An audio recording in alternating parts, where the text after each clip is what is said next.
Assalamualaikum warahmatullahi wabarakatuh. Kami dari kelompok 8 dengan anggota Afika Noranggraini, Fitria Ningsih, Muhammad Faisal Rahmani, dan Nur Raihana Sari. Kami dari Sarjana Terapan Teknologi Laboratorium Medik.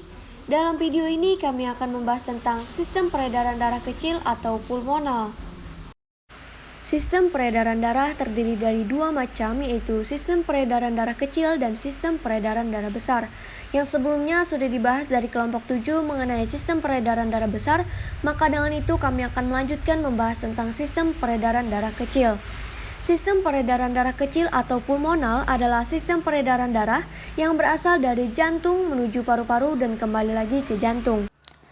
Struktur organ peredaran darah. Yang pertama, jantung. Jantung berfungsi untuk memompa darah ke seluruh tubuh. Jantung terletak di bagian tengah rongga dada, tepatnya di bagian belakang sisi kiri tulang dada. Ukuran jantung orang dewasa kira-kira sedikit lebih besar dari satu kepalan tangan.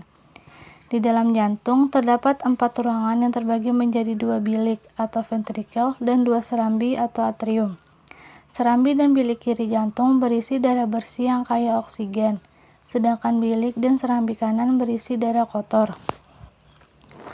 4 ruangan di dalam jantung juga dilengkapi 4 katup yang berfungsi untuk menjaga aliran darah mengalir ke arah yang tepat.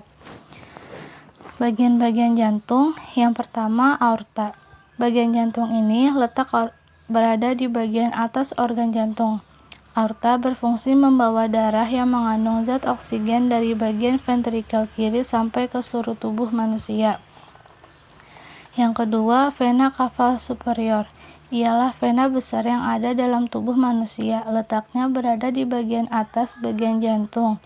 Fungsi dari vena cava superior ialah untuk membawa kembali aliran darah yang mengandung karbon dioksida yang asalnya dari seluruh tubuh di bagian atas menuju ke jantung.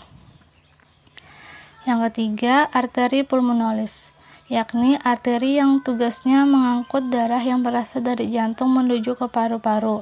Fungsi dari arteri pulmonalis ialah untuk mengganti kandungan karbon dioksida dengan uap air dalam darah menjadi oksigen. Yang keempat, katup aorta, yakni katup yang memisahkan antara ventrikel kiri dan aorta. Fungsi dari katup aorta sendiri ialah untuk mencegah darah di dalam tubuh mengalir pada arah yang keliru. Yang kelima, atrium. Ada 2 atrium, yakni atrium kiri atau serambi kiri dengan atrium kanan atau serambi kanan. Letak atrium ada di 2 ruangan terbatas pada 4 ruang utama organ jantung. Fungsi dari atrium kiri ialah menerima darah yang berasal dari organ paru-paru mengandung oksigen, kemudian membawanya kepada ventrikel kiri. Adapun fungsi atrium kanan ialah menerima darah berasal dari seluruh bagian tubuh yang mengandung karbon dioksida yang membawa ke ventrikel bagian kanan. Yang keenam, vena pulmonalis. Bagian ini membawa aliran darah mengandung oksigen dari organ paru-paru menuju ke jantung di bagian atrium kiri. Ukuran atrium lebih kecil dibandingkan dengan vena cava yang terdiri dari vena pulmonalis kanan dan vena pulmonalis kiri. Vena pulmonalis berfungsi membawa darah mengandung oksigen kembali lagi ke jantung yang selanjutnya akan diedarkan ke seluruh bagian tubuh manusia. Yang ketujuh, katup tricuspidalis, yakni katup yang terdiri atas 3 daun katup. Pada katup ini bisa terbuka bila sistole berkontraksi serta bisa menutup kembali. Katup tricuspidalis berfungsi memisahkan atrium kanan dengan ventrikel kanan guna membantu mengalirkan darah sedikit oksigen dari organ atrium kanan menuju ke ventrikel kanan. Yang ke-8, katup mitral. Katup mitral ialah katup yang memisahkan antara atrium kiri dengan ventrikel kiri. Organ ini juga bisa terbuka ketika darah mengandung banyak oksigen pada atrium kiri akan mengalir menuju ke ventrikel kiri. Katup mitral berfungsi untuk mencegah agar darah yang sudah ada pada ventrikel kiri kembali pada atrium kiri. Yang ke-9, ventrikel. Terdapat 2 jenis ventrikel, yakni ventrikel kiri atau bilik kiri dengan ventrikel kanan atau bilik kanan. Ventrikel berfungsi menerima darah dari organ atrium lalu akan dibawa keluar dari organ jantung. Ventrikel ini berfungsi menerima darah dari organ atrium kiri serta membawanya menuju ke seluruh tubuh. Ventrikel kanan berfungsi menerima darah yang berasal dari atrium kanan kemudian membawanya menuju ke paru-paru. 10. Vena cava inferior ialah vena terbesar pada tubuh manusia. Vena cava inferior berfungsi membawa darah yang berasal dari tubuh bagian bawah menuju ke atrium bagian kanan jantung. Yang ke-11, katup atrioventrikular. Organ lainnya ialah katup atrioventrikular ataupun katup atrioventrikuler, yakni katup yang berada di antara atrium dengan ventrikel. Katup atrioventrikular berfungsi membuat darah cuma bisa mengalir dari atrium menuju pada ventrikel.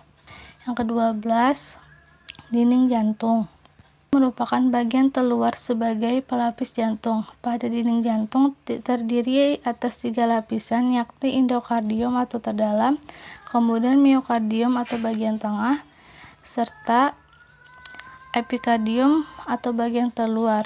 Endokardium juga terdiri atas epitel pipih selapis. Pada miokardium juga terdiri atas otot kardiak atau otot jantung. Organ epikardium merupakan membran fibrosa. Dinding jantung berfungsi membuat jantung berdetak serta mencegah agar jantung tidak bocor. Yang kedua, pembuluh darah.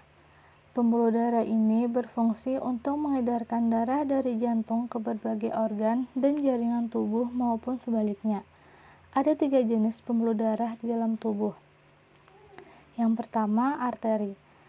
Pembuluh darah ini bertugas membawa darah yang kaya akan oksigen dari jantung menuju seluruh jaringan dan organ tubuh, kecuali pembuluh arteri pulmonalis.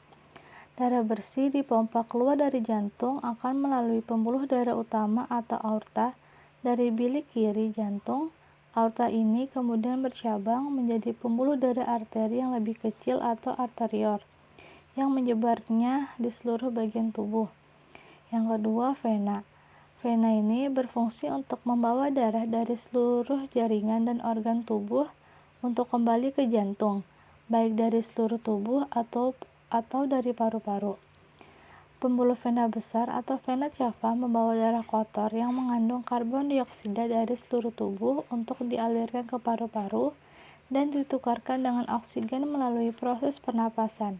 Sementara itu, vena pulmonalis atau vena paru membawa darah bersih yang kaya oksigen dari paru-paru menuju jantung.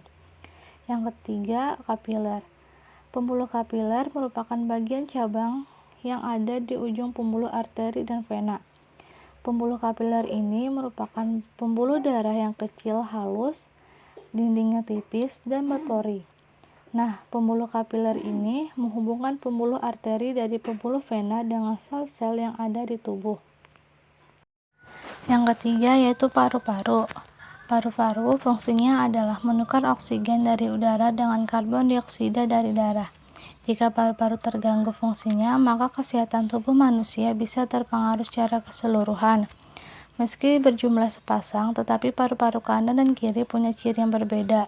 Contohnya, paru-paru kiri orang dewasa umumnya berbobot sekitar 325 sampai 550 gram. Sementara itu, bagian kanan memiliki berat sekitar 375 sampai 600 gram. Paru-paru ini terbagi menjadi beberapa lobus. Yang pertama, paru-paru kanan memiliki 3 bagian atau lobus, sedangkan paru-paru bagian kiri memiliki 2 bagian lobus. Nah, itu sebabnya paru-paru kanan punya ukuran dan berat yang besar dibandingkan paru-paru kiri. Bagian-bagian paru-paru, yang pertama, pleura. Pleura merupakan membran tipis berlapis ganda yang melapisi paru-paru. Lapisan pada sistem pernapasan ini mengeluarkan cairan yang disebut cairan sereus. Fungsinya sebagai pelumas bagian dalam rongga paru agar tidak mengiritasi paru saat mengembang dan berkontraksi saat bernapas. Yang kedua, bronkus. Bronkus adalah cabang batang tenggorokan yang terletak setelah tenggorokan atau trakea dan sebelum paru-paru. Sebagai saluran udara, bronkus memastikan udara masuk dengan baik dari trakea ke alveolus. Bagian sistem pernapasan ini berfungsi untuk mencegah infeksi bakteri penyebab penyakit. Yang ketiga, bronkiolus, yakni cabang dari bronkus yang berfungsi sebagai penyalur udara dari bronkus ke alveoli.